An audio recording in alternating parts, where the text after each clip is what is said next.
5 creepypastas sobre padres.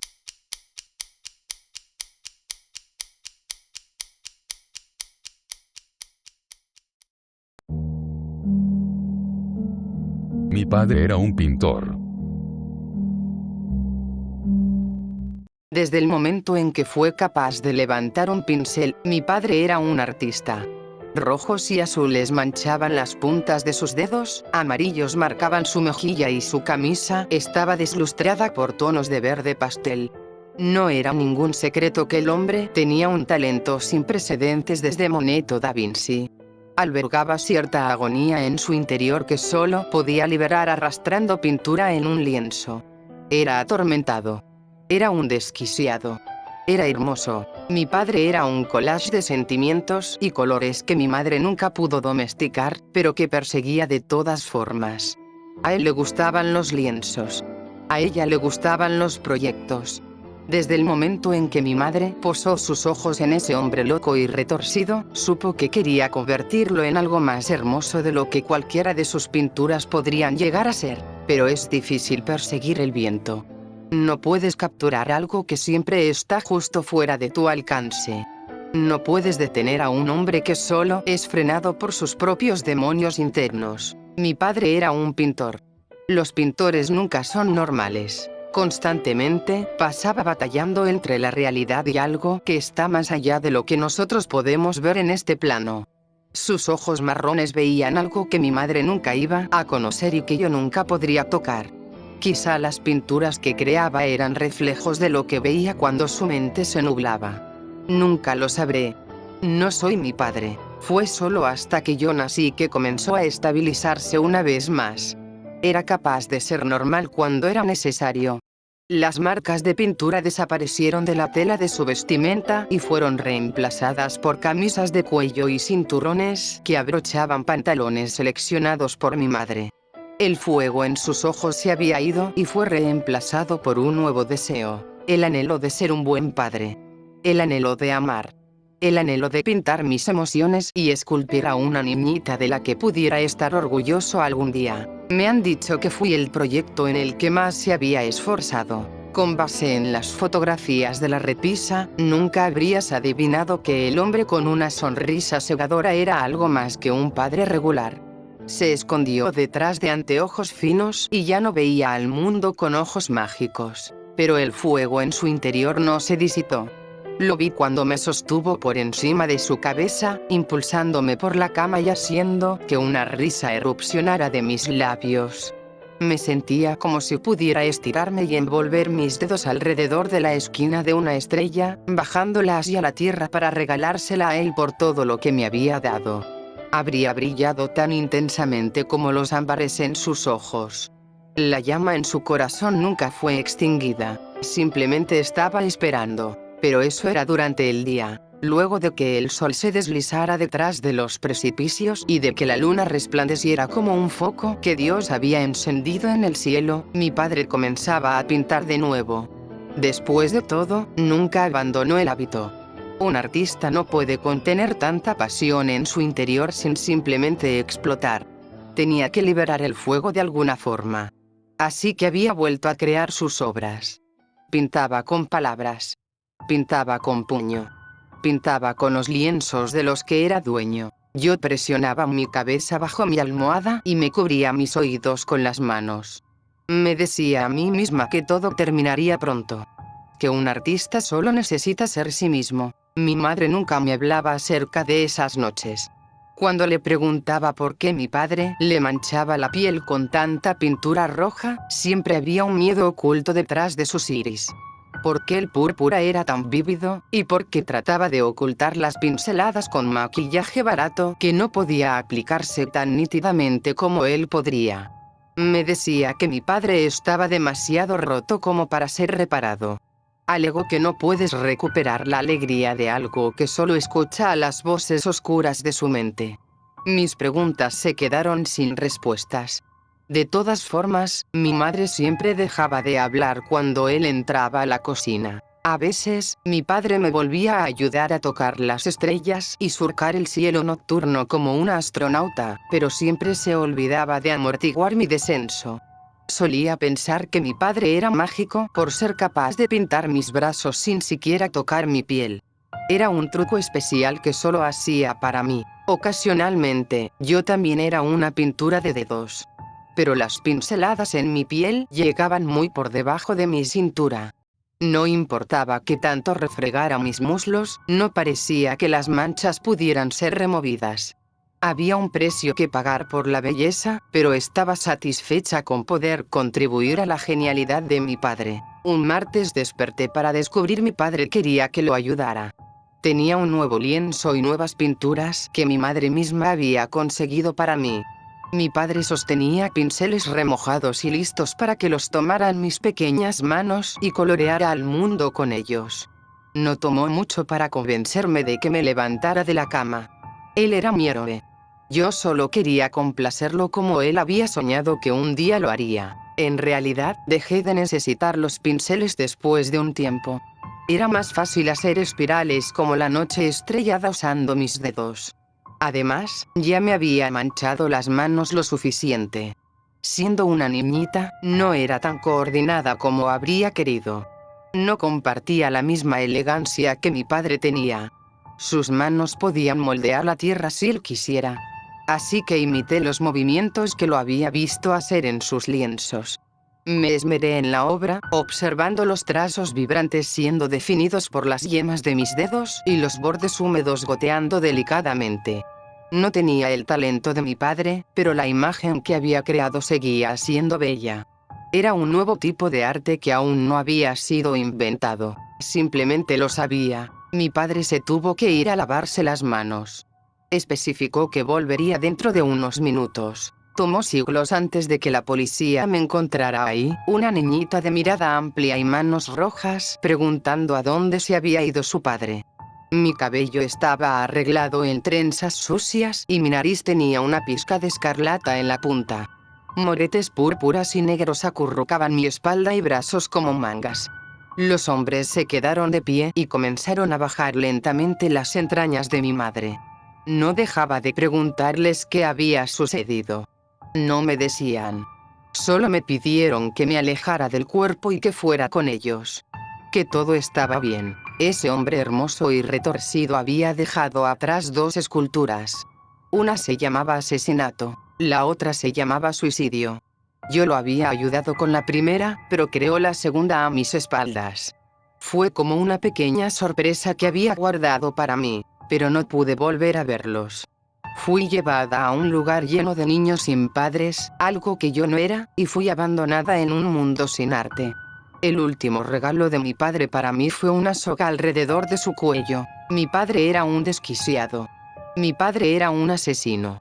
Mi padre era un artista. ¿Y mi madre? Ella fue su obra maestra.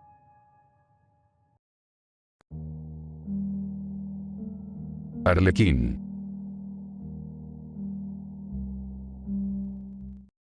No todo en la vida debería ser tan malo, a veces está condimentada de sorpresas agradables, de situaciones que alimentan al alma, en caso de que el alma exista. Me llamo Raymond Salas, soy abogado de profesión, tengo 2 hijas pequeñas, mi esposa me abandonó y ahora viven con ella. Creo que fue a causa de la casa. ¿Por qué la casa?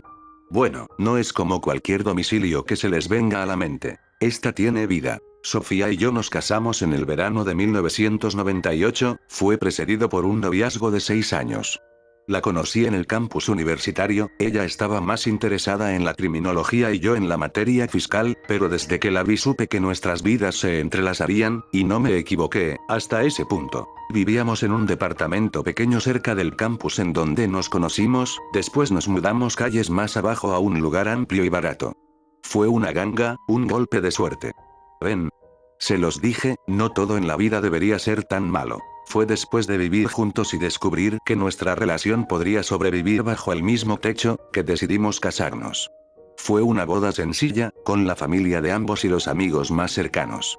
No estoy seguro de si esa misma noche concebimos a mi primogénito, pero les aseguro que tener descendencia era un sueño compartido con mi esposa. Al correr de las semanas, Sofía dio muestras de embarazo, noticia que nos ilusionó demasiado, y que se corroboró con exámenes que mostraban la gestación de un bebé en su vientre. Vista esta confirmación, fuimos con el médico para seguir el proceso del embarazo y cuidar de todos los aspectos para la salud tanto de mi mujer como la del bebé en formación. Todo marchaba perfecto, con la noticia del embarazo, sucesos afortunados sucedían uno tras otro. La familia de ella y mía se mostraban eufóricos, nuestros amigos se congratulaban con la buena nueva. Conseguí un trabajo con salario fijo y altamente remunerado en una firma importante de abogados, lo que me dio holgura económica para conseguir un lugar más amplio para Sofía y el bebé, nuestra propia casa. La vida está condimentada de buenas sorpresas, ¿no se los dije? Nuestro bebé continuó su formación, seguíamos visitando al médico para cuidar todos los detalles de su sana evolución.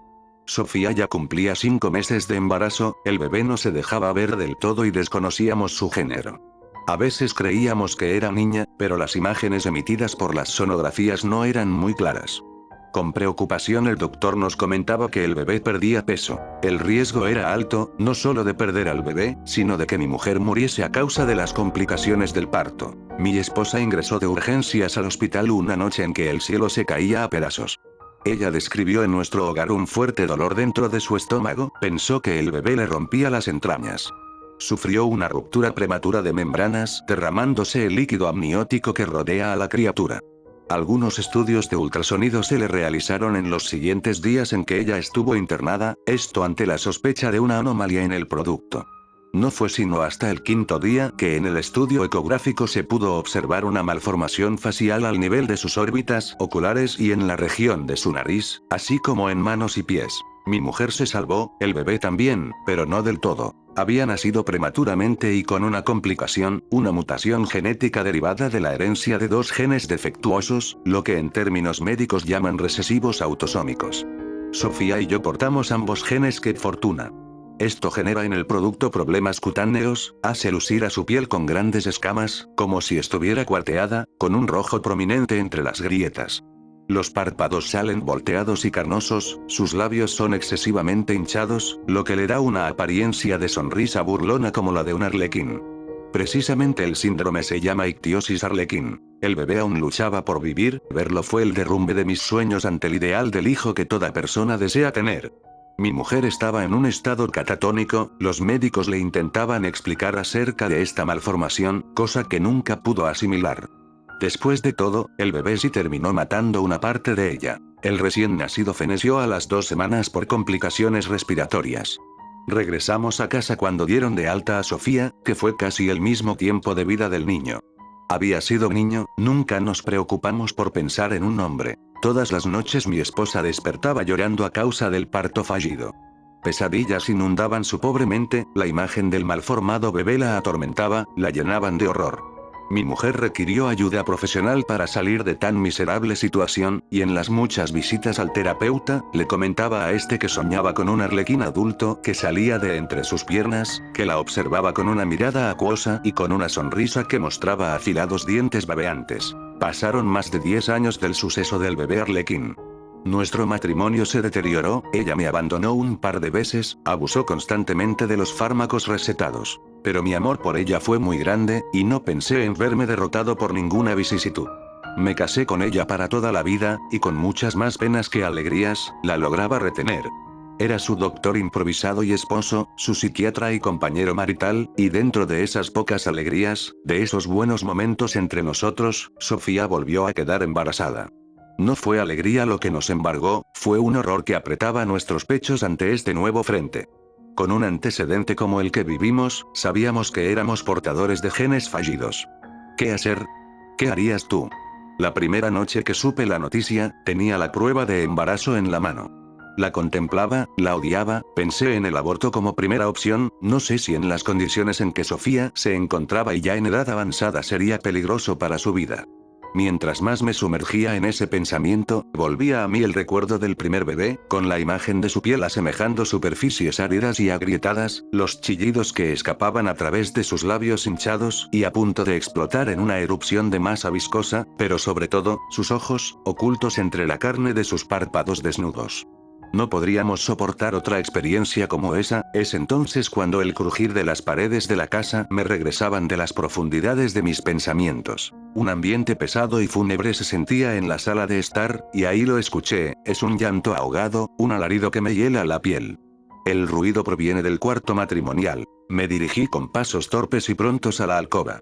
Al abrir violentamente la puerta, observé a mi esposa recostada en la cama, pariendo a un ser con las mismas características del primero. Ella lucía sustraída de cualquier sentimiento o pensamiento, su camisón blanco estaba teñido de rojo, pujaba para sacar a la criatura que lloraba con sonidos horripilantes. Estaba petrificado y quería gritar, solo abrí la boca sin pronunciar vocal que imitara un alarido. El bebé advertía de mi presencia, volteaba a verme con sus ojos envueltos en la carne de sus párpados, movía su boca hinchada, pero no escuchaba lo que decía, aunque en sus labios sé que repetía esa palabra una y otra vez, sé que decía, volví. Alucinaciones, eso es lo que viví en todo el proceso de embarazo. Sofía recobró la vida y el entusiasmo con esta nueva gestación. Esperábamos a unas mellizas sanas, sin riesgo de salud de ningún tipo. Aquí el único enfermo ahora soy yo, mi mente me juega trampas, siento que la casa tiene vida propia, siento que la casa es un gran arlequín. Veo en las paredes grietas que respiran, sangran cuando las miro a la distancia. Sus ventanas son esos ojos del bebé fallecido hace años. Vivo en mi propia pesadilla, vivo dentro del arlequín. Las niñas nacieron hermosas, todo lo contrario a mis temores. No tienen complicaciones físicas, su piel es hermosa, llenaba mis ojos de esa piel lechosa y suave, esa superficie blanda y tersa que curaba mi mente enferma. Día a día esta familia fallida a finales de los 90, recuperaba esa unión y fuerza para establecerse como una verdadera sociedad. Mis alucinaciones iban disminuyendo, pero no del todo. Aún respiro esa piel con olor a sangre. Las niñas lloraban mucho por las noches, sentía que habían visto algo. Todavía no les he dicho el nombre de ellas, se llaman Marta y Maribel. Son la viva imagen de su madre. Hace 2 semanas en la noche tuve que ir a ver a las niñas en su cuarto. Sofía estaba muy cansada y no se había despertado ante el notorio escándalo de sus crías. Habían llorado mucho, me ponían impaciente, algo no estaba bien, lo podía intuir. El sonido de mis pasos hacia su habitación era un chirriar escandaloso sobre la madera. Ya en la puerta de la habitación dudaba en entrar, tenía un miedo incomprensible, como si al abrir la puerta algo espantoso fuera a saltar sobre mi humanidad. Tomé el pomo de la puerta y lo hice girar con lentitud. Abrí la entrada con temor, ocultándome detrás de ella. Es curioso, pero en el momento justo en que se empezó a abrir la puerta las mellizas callaron. El silencio se apoderó de la atmósfera, el cuarto estaba oscuro, solo la luz de la farola que alumbra la calle se colaba por la ventana. Busqué el apagador a tientas para encender la luz, mis dedos temblaban tanto que no podía realizar tan sencilla acción, y antes de que pudiera prender la bombilla, una voz seca e infantil rompía el silencio. Volví. Como se imaginarán, las niñas ya no viven conmigo. Mi esposa me abandonó, de nuevo, dice que mi trastorno mental es muy grave, que mis alucinaciones no cesan, teme que les pueda hacer daño. Miren cómo me paga ella, yo que la cuidé, atendí y esperé durante todos estos años es un poco ingrata. Ahora vivo solo, sigo en esta casa que compré hace tanto tiempo, y déjenme corregir, no estoy tan solo, vivo con mi hijo. Sí, aquel primer hijo que tuve, él vive en esta casa, en las entrañas de la misma. Respira, se manifiesta, me habla, después de todo él no se fue, volvió, y tiene nombre, se llama como yo. ¿Saben? Él es toda, en verdad él es toda la maldita familia que necesito. Veo a mi padre en el trabajo todos los días. Veo a mi padre en el trabajo todos los días. Él pretende que no me ve, pero yo sé que lo hace. Trato de reaccionar de la misma forma, pero eso no parece surtir efecto. Cuando estás en el trabajo, tienes que dar lo mejor de ti.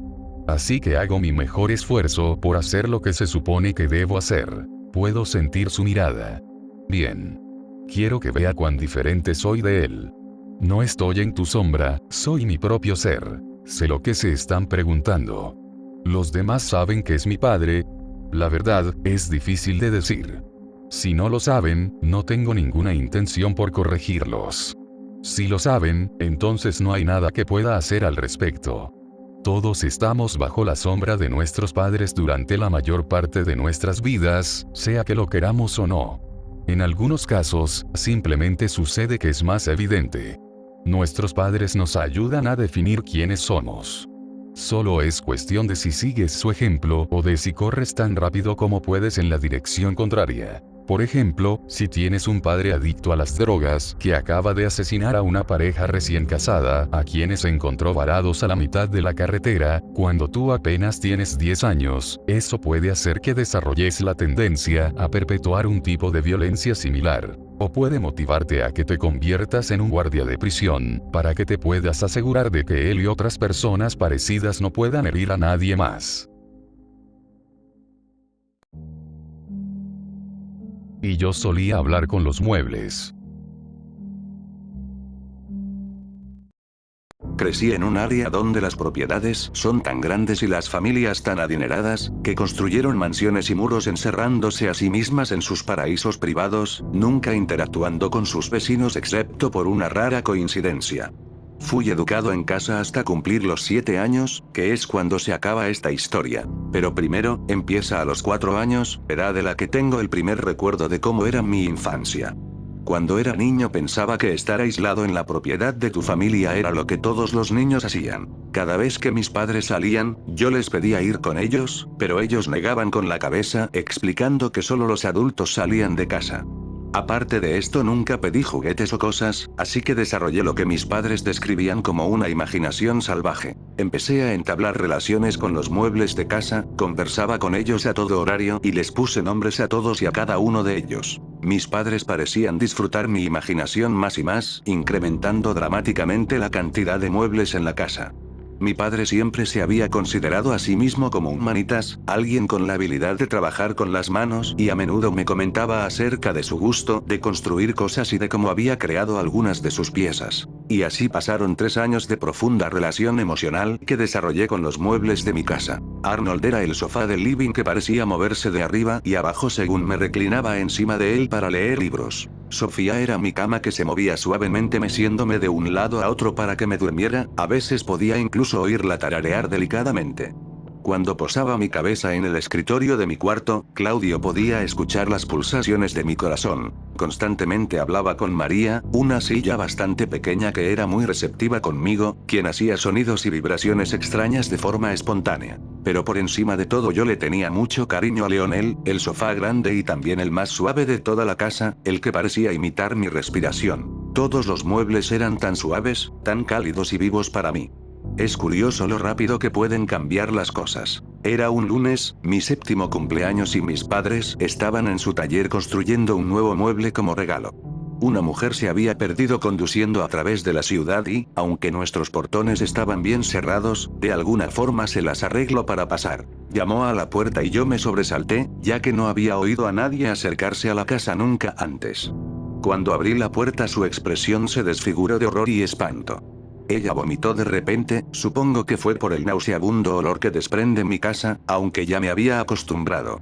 Después me tomó en brazos y comenzó a correr, alejándome de aquel lugar. Mañana cumplo 27 y he estado intentando decidir si debería sentarme en la habitación donde mis padres van a ser ejecutados. Los titulares los habían etiquetado como monstruos. Nunca fueron clasificados como asesinos porque nadie murió, pero fue mucho peor que eso. 167 personas para hacer 71 muebles, esos son 664 extremidades reensambladas de formas que nadie debería imaginarse. A veces la gente cree que soy budista porque no hay muebles en mi apartamento. Mis padres eran cirujanos, y yo solía hablar con los muebles.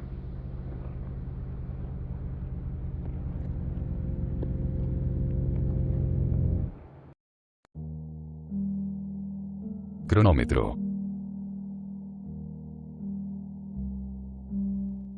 Había recibido un reloj para su 10º cumpleaños.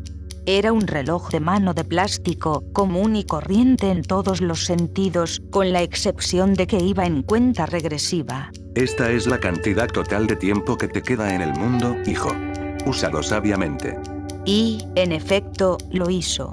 A medida que el reloj contaba los segundos, el chico, ahora vuelto hombre, vivía su vida al máximo. Escaló montañas y nadó océanos.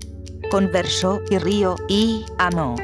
El hombre nunca tuvo miedo, pues sabía con exactitud cuánto tiempo le quedaba. Al final, el reloj comenzó su conteo final. El anciano se puso de pie contemplando todo lo que había hecho, todo lo que había construido. 5. Estrechó manos con su antiguo compañero de negocios, el hombre que durante mucho tiempo había sido su amigo y confidente. 4. Su perro llegó y lamió su mano, ganándose una palmadita en la cabeza por su compañía. 3. Abrazó a su hijo, sabiendo que había sido un buen padre. 2. Besó a su esposa en la frente una última vez. 1. El hombre sonrió y cerró sus ojos. Entonces, nada pasó. El reloj pitó una vez y se apagó. El hombre se quedó de pie ahí mismo, bastante vivo. Uno pensaría que en ese momento debió de haber estado encantado. En cambio, por primera vez en su vida, el hombre tenía miedo.